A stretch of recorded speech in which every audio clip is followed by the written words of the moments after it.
David and Achilles, warriors marked by fate. Two warriors, born in different worlds. One in the fields of Bethlehem, the other on the shores of Greece. One, a shepherd boy with a sling. The other, a demigod with a spear. Both destined for greatness. Both remembered for victories sung through the ages. And yet, their triumphs came with a price. Their names shine like fire, but their stories end in shadows. Were they heroes? Or were they warnings? Coincidence? Or a hidden truth that binds their stories together? The story begins. History does not simply repeat, it rhymes. And across centuries, two names rise like thunder in memory: David and Achilles. David, the shepherd who became a king. Achilles, the warrior who became a legend. One raised by faith, the other raised by gods. One conquered giants, the other conquered armies. But both were marked, not only by their victories, but by the wounds that would shape their destiny. Tonight, we will walk the shadowed road of two men to uncover what binds them together, and perhaps what warns us about ourselves. Birth and calling David, the youngest of 8 sons, overlooked, ignored, dismissed. While his brothers trained for war, he tended sheep among the hills. Alone with the wilderness, his companions were the stars, the wind, and the psalms he sang to his God. But destiny watches even in silence. A prophet's oil was poured upon his head. Though a boy with no crown, heaven had already chosen him. Achilles, son of a goddess and a king. From the moment of his birth, he was set apart. Thetis, his mother, sought to protect him, dipping him in the river Styx. His skin hardened like steel, but her hand left one place untouched: his heel. That small weakness was enough to carve his destiny. Two beginnings, worlds apart. One hidden in obscurity, the other wrapped in divine fire. But both lives already whispered the same truth. They would not belong to themselves. First, victories. In the quiet hills, David faced lions and bears. What seemed like chance battles were rehearsals of fate. He learned that courage is not born in the crowd. It is sharpened in solitude.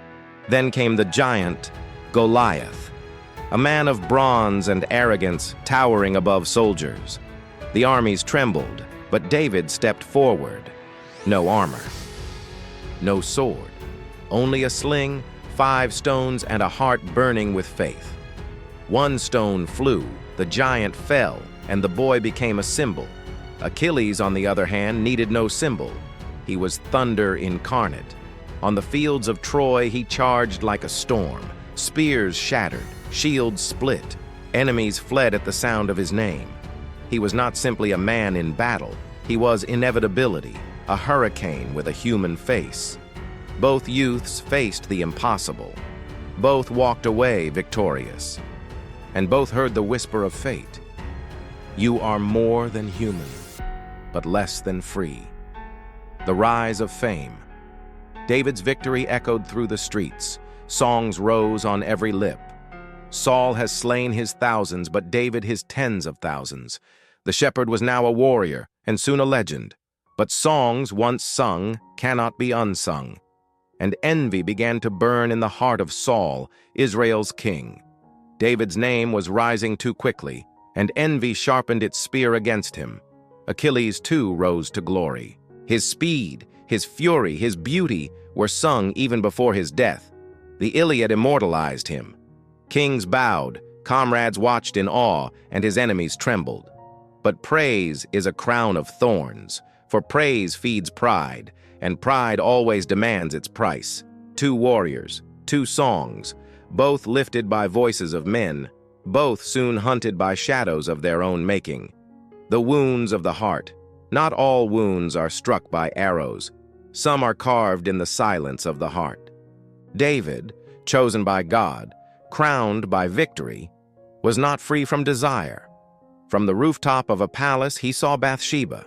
Her beauty drew him into temptation.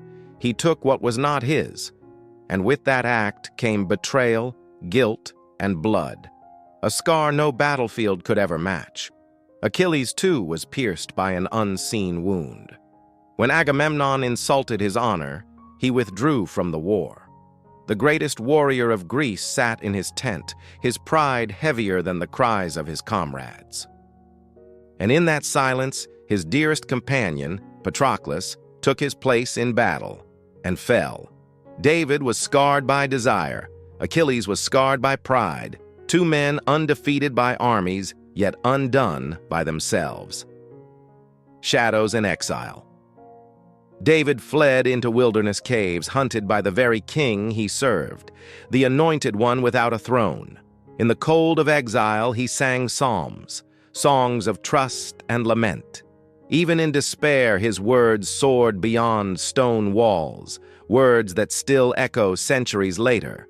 Achilles, too, lived in exile, not from kings, but from his own wrath. His pride silenced his sword. While Greece suffered, he remained apart, his anger more powerful than loyalty. Both men knew the taste of isolation. Both wandered in shadows of their own choices. And both discovered that exile is not always a place. Sometimes it is a condition of the soul. The fatal blow. Every prophecy waits. Every destiny keeps count. For Achilles, it came with an arrow. Guided by Apollo, it found the one place untouched by the Styx, his heel, the wound no armor could protect. The hero who seemed immortal was mortal after all. For David, the fatal blow was slower. He died not on the battlefield, but in the palace of age, his house torn by betrayal, his children divided, his kingdom scarred. The man after God's own heart left behind both triumph and tragedy. Two endings, one sudden as lightning, one slow as the fading of a flame. But both prove the same truth. No man escapes the wound of destiny. The echo of legacy Achilles lives on in song.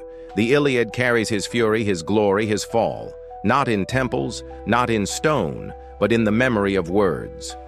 David lives on in psalms, prayers rising in synagogues, in churches, in whispered midnights, not only as a king, but as a voice, not only as a conqueror, but as a worshiper.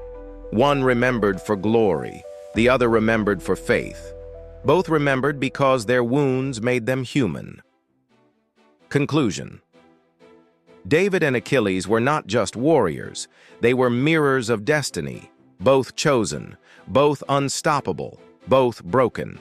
They remind us that greatness always walks with weakness, that strength without humility becomes a curse, and that every victory hides a cost.